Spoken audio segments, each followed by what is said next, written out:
Bienvenidos a Camino Real con Rubén Jiménez Vichara.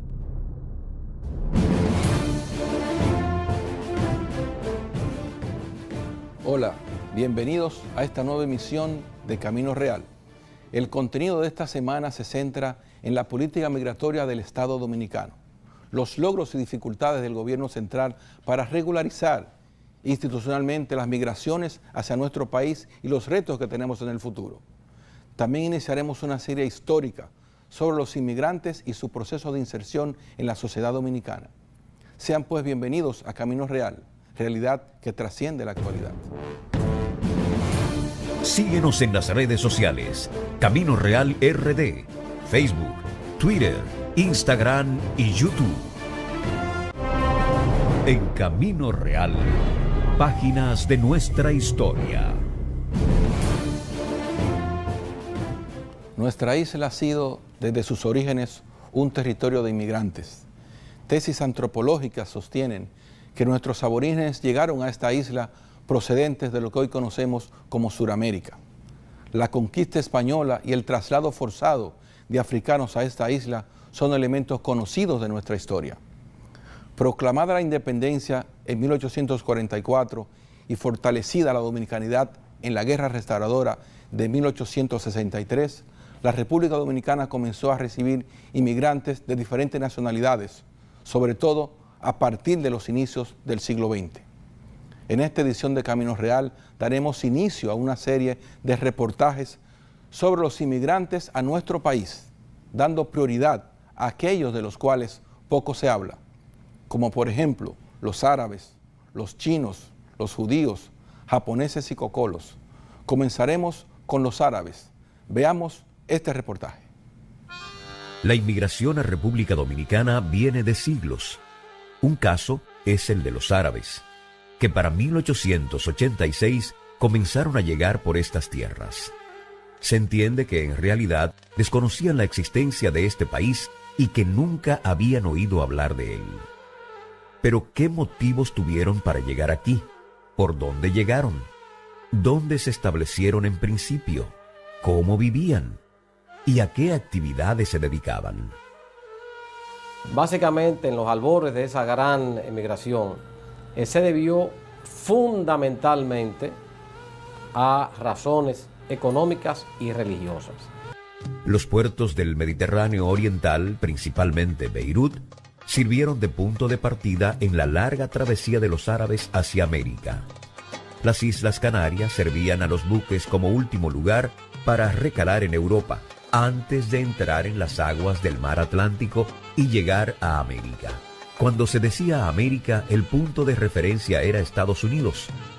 No todos lograban superar las exigencias migratorias y de sanidad de aquel país y tenían que seguir la ruta hacia otros destinos de América.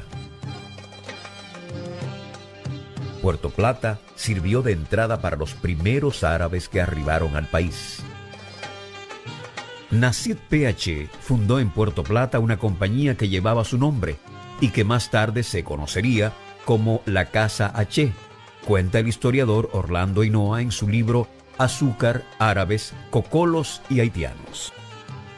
Poco después alcanzaron suelo dominicano otros dos hermanos de la familia H, familia que con el discurrir del tiempo desarrollaría grandes negocios en República Dominicana. Bueno, las primeras grandes oleadas de migraciones del Medio Oriente fueron a finales del siglo antepasado, principios del siglo pasado. Producto de situaciones políticas, fue el momento del desmembramiento del Imperio Turco Otomano. Como los H, también pisaron estas tierras la familia Lama, propietaria de la cadena de tiendas Plaza Lama. Además llegaron aquí las familias Mahluta, Hassin, Abinader, Fadul, Kuri, Sheker, Acra, Nahri, Ramia, Risi, Alam, Alma, Arbaje, Malek, Atías, Selman, Caseacta, Karam, Azar, Yaera Nasser, Abel Hasbun, Tabar, Tueni, Saiter,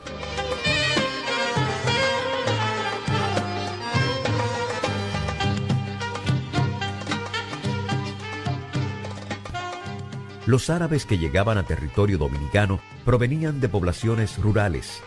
Se trataba de campesinos sin capital cultural para destacarse en actividades profesional alguna. Sin embargo, se dedicaron a actividades comerciales y no a la agricultura. Conocían de la dureza del trabajo del campo, de su mala remuneración y de la poca expectativa de ascenso social que proyectaba. En el país, los árabes todavía se les dice turcos, sobrenombre que le vino porque a finales de 1800 y a principios de 1900 muchos llegaron con pasaporte del Imperio Turco Otomano. Para 1920 en el país ya se habían asentado más de 1.300 árabes, distribuidos por casi todo el territorio nacional. Para la fecha se habían nacionalizado 162. Esta es la población árabe en 1920. En Santo Domingo, 250. En San Pedro de Macorís, 204. En Santiago, 196. En Pacificador, San Francisco de Macorís, 155. En Espaillat, 125. En El Ceibo, 80. En La Vega, 61. En Azua, 58. En Puerto Plata, 55. En Barahona, 54. En Samaná, 47. En Montecristi, 31. La inmigración árabe estuvo marcada por jóvenes hijos de agricultores pobres. La gran mayoría hizo el viaje apoyado en pequeños ahorros y en base a préstamos que apenas cubrían los gastos del largo viaje. El nivel de pobreza que exhibían estos inmigrantes era tal que fueron desalojados por inspectores de sanidad debido al hacinamiento en que vivían en San Pedro de Macorís, relata Orlando Hinoa. Yo no creo que fueran campesinos, yo lo que sé era que eran gente maronitas y los turcos dentro de su imperio eran musulmanes, es decir que no eran bien vistos. Los inmigrantes árabes desde su llegada se dedicaron casi en su totalidad al comercio ambulante. Desarrollaron habilidades de buhoneros y se movilizaban por las zonas en donde operaban los ingenios azucareros y por zonas rurales.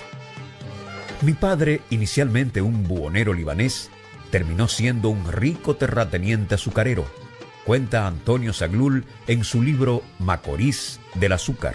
Los árabes saben negociar por una simple razón histórica. Los árabes eran descendientes de Mahoma y Mahoma era comerciante. Mahoma transportaba mercancía de un sitio a otro en el desierto. Entonces, para los árabes, el comercio es una profesión honorable. Inicialmente, es una gran verdad que nos llena de honor que aquellos primeros inmigrantes que llegaron al país eran buhoneros o mercaderes o vendedores. Era el oficio más fácil que podían hacer, comprar y vender. La llegada de los primeros árabes coincidió con el proceso de desarrollo y modernización que vivía el país. Para entonces, el dictador Ulises Heró Lilis impulsaba la construcción del ferrocarril, el alumbrado eléctrico y el cable submarino. Además, seguía en apogeo la industria azucarera, apogeo que se había iniciado previo al ascenso de Lilis. Ahí estaba en una época de progreso. A partir de 1874 hasta 1916, digamos hasta el inicio de la primera ocupación estadounidense, el país progresó mucho dentro del campo agrícola. La industria azucarera se desarrolló, nuevos productos para la exportación como el cacao, como el guineo, el café, y eso hizo una expansión de las ciudades, un incremento del mercado interno. Es decir, que tanto el comercio interno como el comercio de exportación aumentaron considerablemente. Y entonces, dentro de ese mundo de progreso, el árabe se dedicó a ser comerciante. Los libaneses, sirios y palestinos que se asentaban en territorio dominicano arrastraron algunos contratiempos con el comercio local. El sistema de comercio tipo buhonero, promovidos por los extranjeros, generaba diferencias con los comerciantes locales. Además de la innovadora manera de comercializar sus mercancías puerta a puerta, los libaneses, sirios y palestinos también introdujeron el fiao. El comercio local, que pronto se vio afectado por los comerciantes árabes, empezó a orquestar una campaña de descrédito en contra de estos, relata Orlando Hinoa. Fueron buhoneros, prácticamente inventaron el comercio puerta a puerta, vendían de todo en las calles, daban crédito. Era una serie de cosas que aquí no se acostumbraba y creó cierta resistencia al comercio instalado en el momento.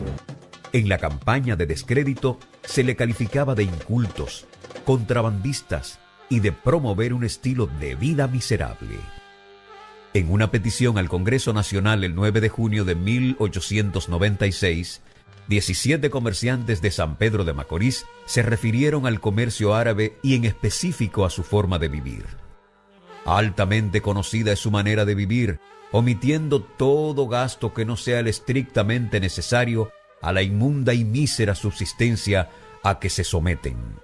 El árabe, como estaba siendo discriminado por los comerciantes criollos, quiso adaptarse inmediatamente, entonces españolizó su apellido, Casealta, Fadul, etc.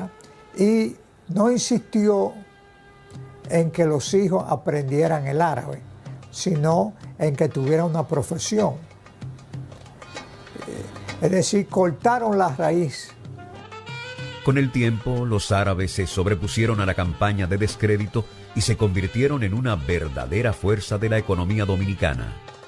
Para los años de 1930, el número de negocios de los árabes superaba a los demás inmigrantes. La impronta de la comunidad árabe también es amplia en áreas como salud y educación. En salud se recuerda al médico psiquiatra Antonio Zaglul, autor de Mis 500 Locos, quien fuera director del Hospital Psiquiátrico por muchos años, al doctor Antonio Saiter de la Clínica Altagracia y al doctor Emil Caseacta del Centro de Pediatría y Especialidades. También el Instituto de la Diabetes lo creó un médico de ascendencia árabe. Que el salto hacia las profesiones fue dado y ya la inmensa mayoría de los descendientes, principalmente de los libaneses, ya tú lo encuentras insertados en todas las profesiones: economía, abogados, ingenieros, arquitectos, banqueros, y tenemos inclusive ya varias generaciones de médicos. La Universidad Autónoma de Santo Domingo, UAS, ha tenido 5 rectores de ascendencia libanesa: Rafael Caseacta, Jotin Curi, Hugo Tolentino Dip, Andrés Aybar y Antonio Rosario. Otros dominicanos de ascendencia árabe también han creado las universidades OIM, UNIBE y UCE. En política, el más destacado ha sido el extinto Jacobo Magluta, quien ocupó la presidencia y vicepresidencia de la República y también la presidencia del Senado. Se estima que en la actualidad en el país viven más de 100.000 árabes y dominicanos de ascendencia árabe. El árabe se adaptó a la sociedad dominicana. Mejor que el haitiano, mejor que el puertorriqueño y mejor que el cocolo. ¿Qué influyó en esa mejor adaptación? La geografía. Cuando un árabe quería volver a su país de origen, duraba hasta un año en el viaje y viendo a la familia. Entonces él perdía el control del negocio y gastaba mucho dinero además de viaje. Los árabes, que comenzaron a llegar a República Dominicana en 1886, vinieron a quedarse para siempre.